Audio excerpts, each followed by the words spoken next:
Ce que vous allez découvrir dans les prochaines minutes va vous choquer profondément. Vraiment. Beaucoup n'ont pas tenu jusqu'au bout. Si vous avez le cœur fragile, arrêtez maintenant. Mais si vous voulez la vérité brute qui secoue tout le continent, restez. Abonnez-vous immédiatement à Info Pointu et activez la cloche parce que des révélations comme celle-ci, on en balance presque tous les jours. Vous êtes prêts? Alors c'est parti. Le Maroc a signé avec la Fédération royale marocaine de football, elle a signé des accords de partenariat avec 40 fédérations d'Afrique subsaharienne et cet accord a permis à ces différentes fédérations de venir jouer leur match au Maroc quand il s'est agi que certains pays n'ont pas eu leur stade homologué par la CAF. Et donc à ce niveau, le Maroc a repris en main véritablement sa destinée sur le plan diplomatique et on se souvient tout récemment de la décision de l'ONU de pouvoir reconnaître la marocanité du Sahara occidental et tout ça là, toute cette volonté politique manifeste du roi Mohamed VI de pouvoir faire du sport un réel vecteur de rayonnement diplomatique tire un peu sa source dans, on va dire, cette volonté marquée, affichée de régner sur le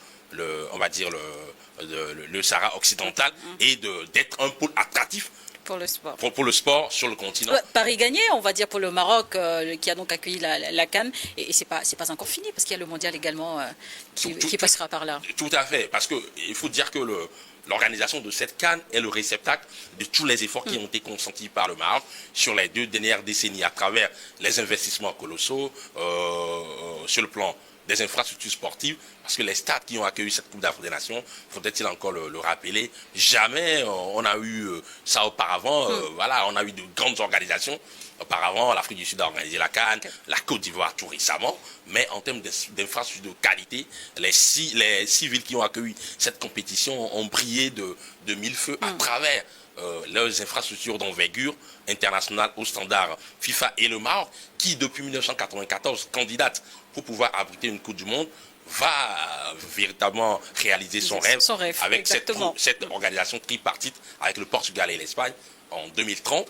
Et ce sera encore une fois un grand moment d'expression de la puissance marocaine sur le plan sportif et sur le plan diplomatique. Vous avez justement parlé d'influence, on va l'aborder. Le football, selon vous, peut-il devenir cet instrument durable de soft power pour les États africains au-delà de grands événements ponctuels, notamment les conférences internationales? Exactement, le football aujourd'hui, de par, on va dire, les valeurs qu'il dégage, de cohésion nationale, d'affermissement du vivre ensemble, de rayonnement diplomatique, est considéré aujourd'hui comme un instrument de soft power. On a vu ça récemment avec le Qatar, qui est un petit État qui s'est développé ces dernières années et qui a diversifié ses investissements et qui a parié sur le football avec notamment les fonds d'investissement qui ont permis à ce pays-là d'aller acquérir un grand club historique européen, le PSG.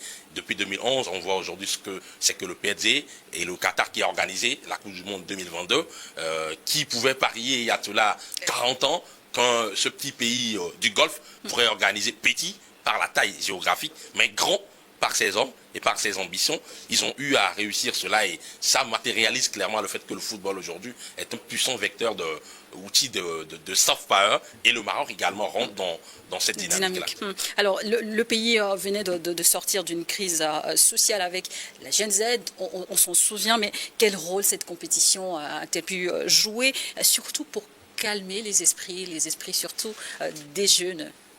Oui, bon, il y a eu des frictions, il y a eu des tensions avant cette Coupe d'Afrique des Nations, parce qu'il faudrait-il le rappeler, à part au-delà du bling-bling, au-delà du développement réel du Maroc en termes sur le plan social, sur le plan, on va dire, économique, il y a des problèmes parce que, bien évidemment, il y a certaines franges de la population, notamment les jeunes, qui se sentent lésés et qui ne bénéficient pas forcément, selon eux, des avancées assez intéressantes du Maroc sur le plan économique ces dernières années. Et cette tension-là, elle a eu lieu, mais on a vu qu'elle s'est estompée depuis le début de la compétition jusqu'à la fin, parce qu'il y avait mieux à faire. Le Maroc voulait projeter une belle image à travers le monde entier. Le football a permis à ce que les performances de la sélection nationale, les Lions de l'Atlas qui ont perdu malheureusement en finale, ont permis à ce que les tensions puissent se taire le temps de la compétition. Et voilà un peu l'autre rôle du football, véritable vecteur de de cohésion sociale, de raffermissement, de vivre ensemble. Peut-être que vous serez d'accord avec moi, on dirait que depuis ces dernières années, les grandes compétitions footballistiques, que ce soit la CAN, le mondial surtout, arrivent au bon moment, au milieu des crises, et on a comme l'impression que on marque une pause pour aller jouer, célébrer le ballon rond et revenir peut-être à la table des négociations. Dans cette dynamique, dans quelle mesure, selon vous, les événements sportifs continentaux peuvent compléter ou même remplacer les canaux diplomatiques traditionnels? Ouais, je pense que je vous donne un exemple rapidement. L'Algérie et le Maroc, et le Maroc. Tous la tension diplomatique qui oppose ces deux nations sœurs depuis des années. Mais le temps de cette Coupe d'Afrique des Nations, on a vu l'accalmie qu'il y a eu. La sélection algérienne a été bien accueillie. D'ailleurs, même la Fédération algérienne de football, dirigée par M. Rafik Saïdi, a martelé cela dans une déclaration en remerciant les autorités marocaines. Alors que, voilà, sur le plan diplomatique, les canaux officiels aujourd'hui sont fermés. Même si, de par la dernière déclaration du roi pour la fin d'année, il a milité à ce que véritablement les deux pays puissent s'asseoir et discuter de leurs problèmes d'égal à égal pour pouvoir trouver des solutions. Voilà un peu le rôle que peut jouer le football. Au-delà des éléments qu'on vient de citer, oui, il peut y avoir des frictions, des tensions diplomatiques entre les nations, mais quand il s'agit de pouvoir disputer une compétition sportive, il y a une sorte de panafricanisme qu'on peut lire à ce niveau, et le football est un puissant levier, est un puissant unificateur des nations autour des valeurs que le football véhicule, le partage, la tolérance, l'acceptation de l'autre. De par sa définition, la Coupe d'Afrique des Nations, est-ce que cette compétition, selon vous, peut réellement contribuer à l'unité africaine tant recherchée, malgré les tensions diplomatiques ou même sécuritaires qui persistent sur le continent, les tensions entre les pays? Durant cette CAN, par exemple, on n'a pas entendu parler ni de la CEDEAO, ni de l'AES, ou même de la Ligue arabe. On a vu tout un continent réuni. Voilà un peu le football unit les peuples. On a eu des moments de vibration, de grandes émotions, de passion. Le continent avait ses yeux rivés sur le Maroc. Le seul objectif, c'est de pouvoir produire un beau champion. Le Sénégal l'a été au détriment de nos amis marocains qui n'ont pas tant démérité. Donc, c'est le but qui est recherché par la Confédération africaine de football, qui, il faut le préciser, est une organisation apolitique. Ça, c'est sur le principe, même si dans la pratique, il y a une sorte d'émission de la politique dans le sport. C'est de bonne guerre parce qu'aujourd'hui, on ne peut pas départir le football des questions géopolitiques. On parlait tantôt voilà, du soft power voilà, du football, bien évidemment. Donc, au-delà des éléments, au-delà des tensions, au-delà des frictions qu'on peut voir ici, là, dans les différentes régions de notre beau continent, le football est un puissant levier de rayonnement diplomatique. Et c'est justement pourquoi l'Union européenne a décidé de parier sur la Coupe d'Afrique des Nations. C'est l'un des gros sponsors de cette compétition. Absolument, de cette compétition. C'est une première historique. Et justement, comment interpréter ça? Beaucoup ont peut-être trouvé ça très surprenant. Non, aujourd'hui, comme on l'a défini, le football, c'est un puissant levier d'unificateur.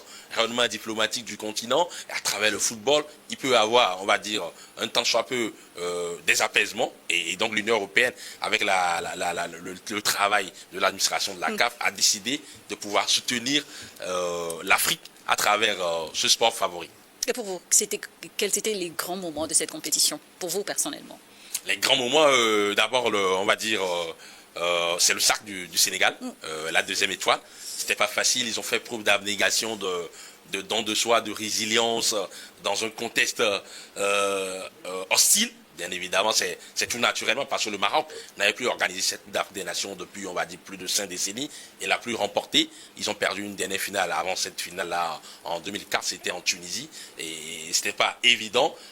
D'abord, le Sacre du Sénégal, la défaite du Maroc qui reste un moment fort, un moment d'émotion parce que tout un peuple attendait, on va dire, la matérialisation de ce beau projet mis en place par Sa Majesté le roi Mohamed VI, que Dieu l'assiste, depuis des années. Mais il faut également noter, on va dire, les différentes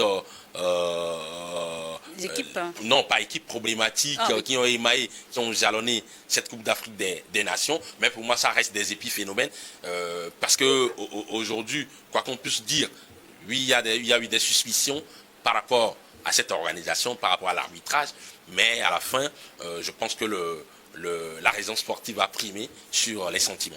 Aux côtés du football, on a vu également rayonner la culture, Ouais. les tenues traditionnelles africaines, des différentes équipes qui ont un tant soit peu remplacé les joggings, les tenues sportives. Ouais, Comment avez-vous apprécié cela? Absolument, ça c'est l'un des moments forts de cette compétition, l'arrivée des différentes délégations. Moi j'ai à l'image, on va dire, la tenue magnifique, majestueuse, arborée par les 28 éléphants et le staff technique derrière, les champions d'Afrique en titre qui ont quitté Marbella en Espagne, lieu de leur stage, pour rejoindre Marrakech, leur bastion. Au Maroc, il faut quand même saluer cela parce que ça renforce un peu l'attractivité de la culture africaine, notre authenticité. J'ai parlé de la Côte d'Ivoire et que dire de la tenue traditionnelle des Maliens et des Béninois qui ont également le Nigeria, tous ces et pays-là. même le Sénégal en blanc. Absolument, le Sénégal également. Donc après, il faut, au-delà de tout ça, moi je pense qu'il faut tirer fière chandelle au Maroc.